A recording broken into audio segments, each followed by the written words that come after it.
केही लगाएको छ कि नै? कहाँ लडेको? चोट लागिरहेछ त।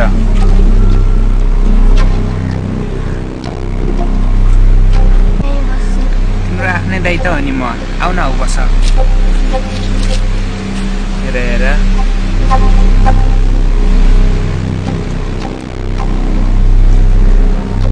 हामी यो जङ्गलमा किन आएको? घर जाउँ न, मलाई त कस्तो लाग्छ। एकछिनमा जाउँला न। तिमी घरमा मम्मीसँग सुत्छ कि बाबासँग? हो र आज तिमी र म त्यस्तै गेम खेल्नुपर्छ ल एउटा। त्यो गेममा चाहिँ के छ भने तिमी र म सुत्ने गेम छ। तिमी र म सुत्नुपर्छ ल। मोबाइल हेर्ने सुत्ने ल। तिमीलाई म चक्लेट किनिदिन्छु, हुन्छ नि?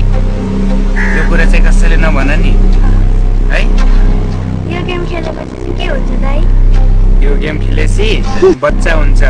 तिमीले अस्ति मम्मीसँग भने होइन बच्चा चाहियो भनेर? हो र त्यस्तै बच्चा जन्माइन्छ। ल ल, म तपाईँसँग सोध्छु। सुत्छौ नि? यो कुरा चाहिँ मम्मी कसैले नभन है। ल अब तिमी सुत्ने। तिमी आँखा बन्द गरेर सुत। तिमीसँगै म नि सुत्छु ल। ल एकछिन गरेर सुत ल।